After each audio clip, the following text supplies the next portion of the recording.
Can we have a round of applause, please?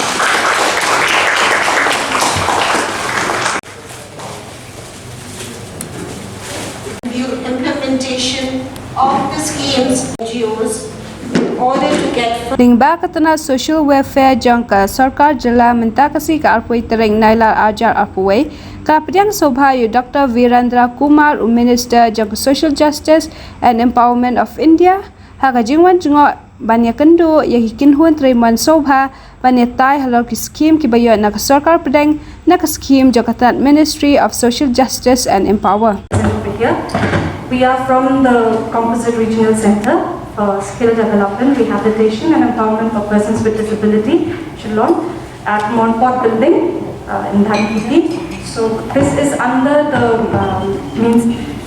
this institution is under the Department of Empowerment for Persons with Disability of Ministry of Social Justice and Empowerment, Government of India. So and this institution has been just started in the month of July 19, 2021. So it is under the administrative control of National Institute for Empowerment of Multiple Disability, NIMET, Chennai. So here, actually, we have just currently started. So we have just started first with a state level webinar, which is on mental health in this month itself. And in the coming month, we are going to organize an ADIP camp for the beneficiaries, especially focusing on the special schools this time. And then we are also upcoming with the, as Sir has said, with the Early Intervention Center, as well as the mental health or the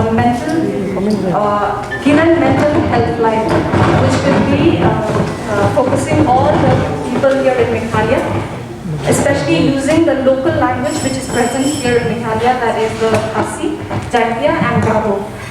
So this is the present scenario of our center, and we just want to tell you. This, I just would like to very briefly say that, share that ADC North Eastern Council is a very old organization. ये अपना north east का हिस्सा ही है, अपना north east का organisation है, and now it is a 49-year-old organization. Next year we will have Golden Jubilee, around the same time when Meghalaya also will celebrate its Golden Jubilee. And many things have done, sir. We have done many things in the last 50 years naturally. For want of time, I will not go into detail because that would be too long, but NEC has done a lot. I can tell you this much, and in the balanced development of the northeastern region. We have set up many iconic institutions, whether it's in the sector of health, engineer, police, nursing, and different colleges and institutions. It's another thing that we have handed over them to respective ministries. And then we have also taken up a lot of works on the road sector, power sector, the health sector, the livelihood sector. So much so that, in fact, the footprints of NECs everywhere, it may be difficult to find a district where, at least the old district, Purana district जो है, जहाँ पे मतलब NEC का कुछ ना कुछ project और काम ना हो, ऐसा जो जहाँ तक मेरे समझ में है काम है ऐसा जिला. So North East has done a lot of things, but of late, and of course we are always here for the region and for the need of the people we have worked a lot. Now जब से अपना ये मेरा NEC का जो plenary है, जो council है, उसका चेयरमैन है अपना गृह मंत्री, मंत्री जी अमित शाह जी है. He is our my chairman also. तो जब से अपना नए चेयरमैन आए हैं, उसने ये 30% जो NEC बजट है इसको पिछड़े हुए लोगों के लिए, पिछड़े हुए इलाका के लिए मतलब अभी जो NEC का बजट रखा हुआ है. From there we are doing a lot we have started doing a lot for especially the deprived and the difficult and the backward area of our Northeast region, particularly for those who are numerically small. You know, for instance, I'll give you one very interesting example. Khasis, Jantias and Garos are major communities here in Meghalaya, so no problem. But the same Khasis in part of Assam become minority, and they have a lot of struggle. So we are also taking up some projects with them there in those places. No? So that's how we are concentrating, and that's how we would like to bring better equal development and more of social justice to the focus and development of Northeast. And also that I just would like again to say that with the Ministry of Social Justice, the state governments and NSC, if we all come together and take up these convergence initiatives, I think we will be much more much more effective in delivering better results on the ground for those who really need and for those who really matter. One of the NGO, and I'm working as a project coordinator at New Hope, the Addiction Center. We are running Erica. I'm the project coordinator. So our NGO, and actually New Hope, the Addiction Center, we are working with the people who are addicted to drugs and alcohol and other substances. And our NGO has been for 26 years. We are running now, like it has been for 26 years. 26, yes. Thank you, sir. Under HPS, I believe. The project was started on the 2019, and project is working for adolescents, which is prevention of substance use by adolescents. That's all. Thank you. Education Center Tura. We have 200 children with disabilities, 10 without disabilities, 27 special educators, 30 regular teachers.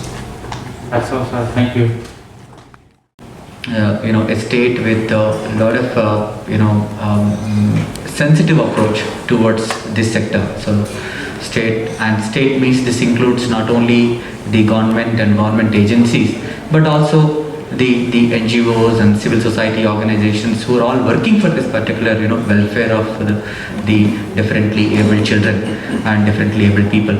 So we have around 40,000 disabled people are there in this state, and so there is and we in fact we are also trying to provide different services to the disabled people.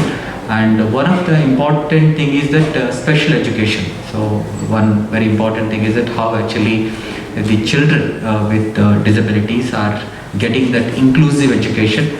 So that's where a lot of focus is being given by the state government. Sir, I just wanted to tell you there are some NGOs, around 7 NGOs are there. वो जो 7 NGOs sir ये जो disability education, special education के ऊपर काम कर रहा है. So we, in fact, the state government, having seen their work, and last year we launched a state-specific scheme to support the schools, especially to pay the salaries of the teachers of the schools. So this is about 1.3 crores has been sanctioned last year, and we would like to continue that program because in fact, when we talk about normal schools, we state do provide support to the teachers in the form of a deficit schools and aided schools. But these are the schools which are very important. So first time we brought them under that particular fold. So over and above the Government of India's, the granting aid and support that is being given through the Deen Dayal scheme.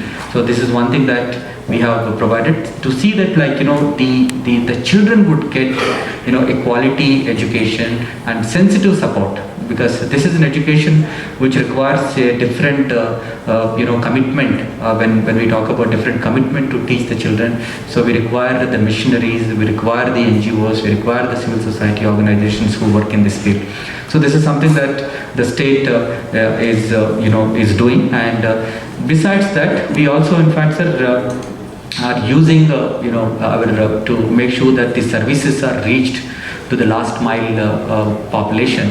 State is also, as in fact, it was the initiative of the Government of India. In fact, Secretary of the Ministry, Dr. Reddy Subramaniam ji, he actually initiated for social auditing these schemes, how actually these schemes are implemented. So we also have conducted the social audit of the schemes to see that like how the last mile population is actually accessing these benefits. So that's one part that we have been doing. Besides that, we also actually were very fortunate, and in fact Government of India has always been very considerate to Meghalaya. We are getting a CRC, a composite rehabilitation center in Shillong, which is going to be started very soon, in a month and so.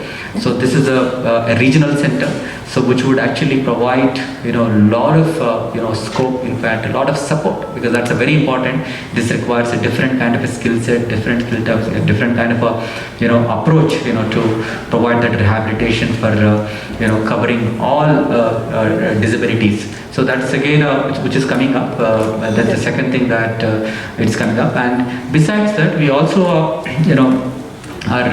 trying, we have already some early diagnostic centers, because if the children are identified at the earliest with disabilities, they can be rectified early. So that is the strategy. The state is actually looking at like screening the children at a very early age to see that if they have any disabilities, so that they can be actually rectified. They can be they can be facilitated for the recovery at the earliest. So that's so early diagnostic and intervention centers have been set up. They also actually through CRC, we are going to have a early diagnostic and intervention center that would actually cover all the disability sections with basically the children within the Meghalaya. So these are some of the things that we have been doing, but like as we said, like inclusion of the disability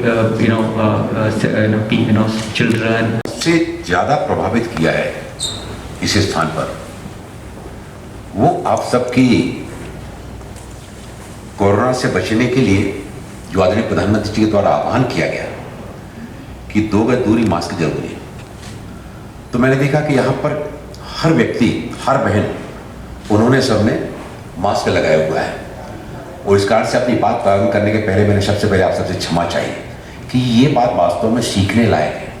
मैं देश भर में जाता हूँ, अनेक स्थानों पर जाता हूँ, लेकिन जिस तरह की अवेयरनेस हमने मास्क के प्रति यहाँ पर देखी है, ऐसा दृश्य बाकी स्थानों पर देखने में नजर नहीं आया। हमारे कार्यक्रम में हमारे बीच में उपस्थित मोसेस चेन्नई जी, और मोसेस चेन्नई जी, मैं जब 16वीं लोकसभा में महिला एवं बाल विकास राज्य मंत्री था, उस समय काफ़ी समय तक हमारे साथ में काम करते रहे, और आज फिर उनके साथ मेघालय राज्य की गतिविधियों के साथ जुड़ने का अवसर प्राप्त हुआ है। श्री संपत कुमार जी प्रिंसिपल सेक्रेटरी हमारे श्रीमती M.N. नामपुई जी कमिश्नर हैं सोशल वेलफेयर में, हमारे यहाँ के जो कॉनराड संगमा जी चीफ मिनिस्टर है हमारे मेघालय के आदरणीय, उनके साथ हमारा काफ़ी पुराना संबंध है, और मैं पार्लियामेंट की स्टैंडिंग कमेटी का चेयरमैन हुआ करता था। उस समय संगमा जी हमारी कमेटी के मेंबर थे, और बरसों से उनके साथ में हम लोग काम करते रहे। उनके पिताजी के साथ में भी, स्वर्गीय P.A. संगमा जी के साथ में भी मुझे लोकसभा में काम करने का सौभाग्य प्राप्त हुआ। वो स्पीकर थे, तो उनके शाने में बहुत सारा मार्गदर्शन भी आप सबको मिला। सामाजिक न्याय एवं अधिकारिता मंत्रालय के द्वारा हमारे क्षेत्र में जो NGOs के द्वारा गतिविधियों का संचालन किया जा रहा है, कुछ शासकीय हमारे विभाग के द्वारा भी इस क्षेत्र में काम किया जा रहा है, उन सारी गतिविधियों का जायजा लेने के लिए, आप सबसे बातचीत करने के लिए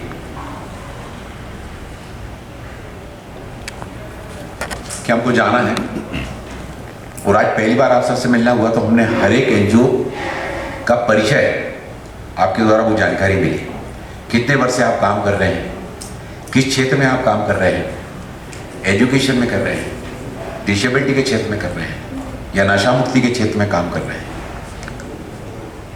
अलग अलग क्षेत्रों में आपने अपनी भी जानकारी आपने यहाँ पर उपलब्ध कराई। कुछ तो बहुत लंबे समय से काम कर रहे हैं।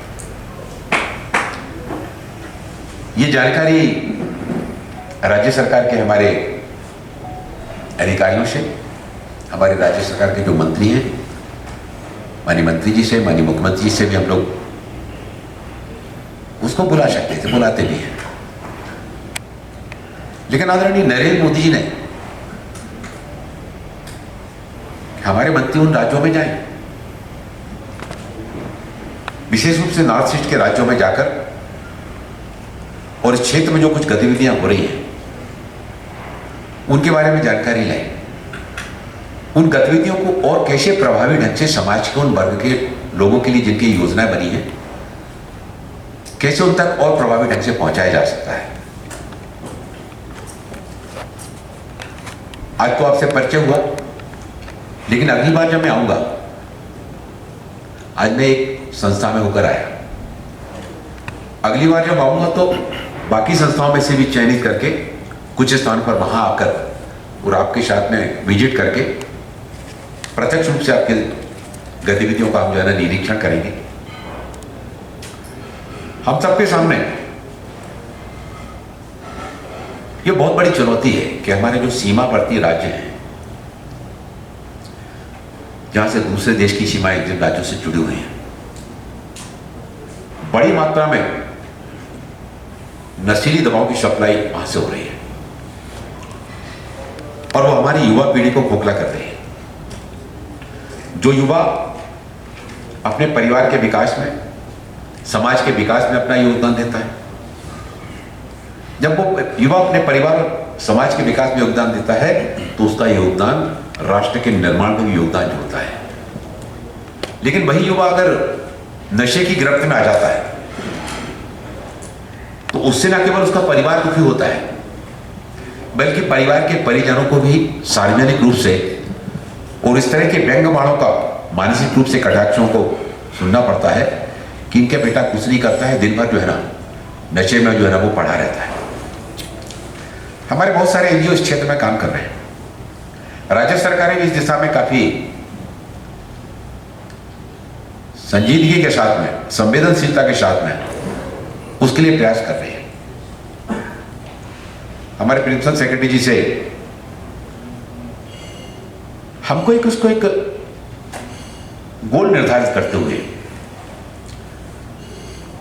आदरणीय प्रधानमंत्री जी के द्वारा जो नशा मुक्त भारत अभियान उसकी शुरुआत की गई है और इन अभियानों की सफलता राज्य सरकारों की इच्छा शक्ति पर और उसमें एनजीओ के द्वारा किए गए प्रयासों की गुणवत्ता पर जो है ना बहुत कुछ निर्भर करता है। और इसलिए तय हुआ कि हमको राज्यों में जाना है, राज्यों के अधिकारियों के साथ में भी चर्चा करना है, एनजीओ के साथ में भी चर्चा करना है। काफी प्रयास इस दिशा में प्रारंभ किए जा रहे हैं। हमारे एनजीओ भी इस दिशा में काफी अच्छे काम कर रहे हैं। मैं भी जहां पर गया था उनसे सारी जानकारी ली। मैं कई स्थानों पर देखकर आया कि जो नशा मुक्ति केंद्र हैं, उन नशा मुक्ति केंद्रों पर आने वाले जो युवा होते हैं या व्यक्ति होते हैं, कुछ को तो एनजीओ के द्वारा पहल करके लाया जाता है, कुछ को परिवार के परिजन ले जाकर वहां पर केंद्र में जाकर छोड़कर आते हैं कि किसी भी तरह से हमारे बेटे को, हमारे पति को और इससे जो है ना उससे बचाइए। कल मैं आसाम के एक केंद्र पर गया था, वहां पर दो बहनें आई हुई थी, वो अपने पति को वहां पर छोड़ के गई थी, दोनों बहनें, और उनके बारे में जो है ना जानकारी करने के लिए आई थी कि हमारे पति की जीवन शैली में यहां आने के बाद क्या बदलाव आया, किस तरह का सुधार आया। जब मैं उन दोनों युवाओं से पूछा, आप यहां पर रहते हैं, इसके पहले आप क्या करते थे? तो बोले घर पर रहते थे, काम करते थे। मैंने कहा जब आप घर पर काम करते थे, दो पैसे कमाते थे, वो पैसे लेकर जब आप घर पर जाते थे, आपका बच्चा बड़े प्रसन्नता के साथ में आपके पास आता था। पत्नी भी खुश होकर के हमारा पति दिन भर के काम करने के बाद लौटा है, वो भी चाय बनाकर देती थी, अवगत करती थी। लेकिन धीरे धीरे जब आप नशे की गिरफ्त में आए और आज आप यहाँ पर कैद में पड़े हैं, क्या आपको अपने बच्चों की, आपकी पत्नी की याद नहीं आती? उन्हें मन करता है, बहुत करता है, आपको अपनी पत्नी बच्चों की बहुत याद आती है।